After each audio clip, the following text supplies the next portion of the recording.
home, to others that he was to go soon back, and was, as I hear, the day that the murder was committed, seen not far from the place where it happened, and is not now to be seen, by which it is believed he was the actor. He is a desperate, foolish fellow, and if he is guilty, came to the country for that very purpose. He is a tall, pock-pitted lad, very black hair, and wore a blue coat and metal buttons, an old red vest, and breeches of the same colour. A second witness testified to having seen him wearing a blue coat with silver buttons, a red waistcoat, black shag breeches, tartan hose, and a feathered hat with a big coat dun-coloured, a costume referred to by one of the counsel as French clothes, which were remarkable. There are many incidents given in the trial that point to Alan's fiery spirit and Highland quickness to take offence.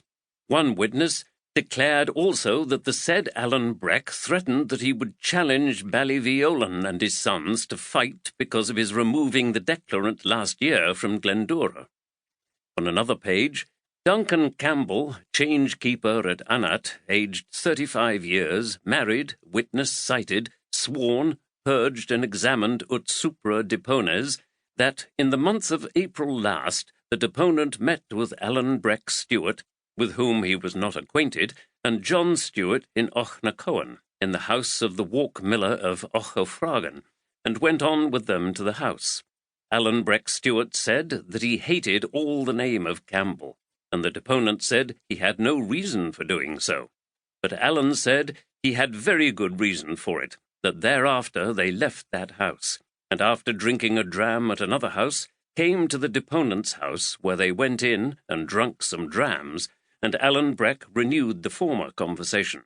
And the deponent making the same answer, Alan said that if the deponent had any respect for his friends, he would tell them that if they offered to turn out the possessors of Ardshiel's estate, he would make black cocks of them before they entered into possession, by which the deponent understood shooting them, it being a common phrase in the country.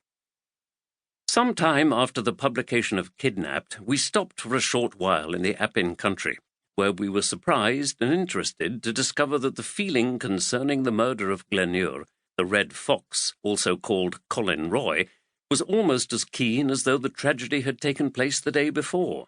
For several years my husband received letters of expostulation or commendation from members of the Campbell and Stewart clans. I have in my possession a paper, yellow with age, that was sent soon after the novel appeared, containing the pedigree of the family of Appin, wherein it is said that Alan, 3rd Baron of Appin, was not killed at Flodoun, though there, but lived to a great old age.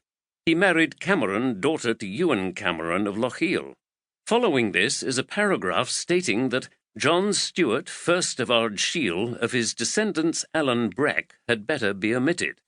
Duncan Barnes Stewart in Achindarach, his father, was a bastard.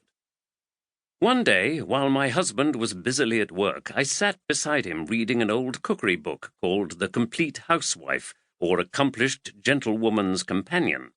In the midst of receipts for rabbits and chickens mumbled, pickled samphire, skirret pie, baked tansy, and other forgotten delicacies, there were directions for the preparation of several lotions for the preservation of beauty. One of these was so charming that I interrupted my husband to read it aloud. "Just what I wanted," he exclaimed, and the receipt for the lily of the valley water was instantly incorporated into Kidnapped. F.V. to G.S. Chapter 1. I set off upon my journey to the House of Shaws. I will begin the story of my adventures with a certain morning early in the month of June, the year of grace 1751, when I took the key for the last time out of the door of my father's house.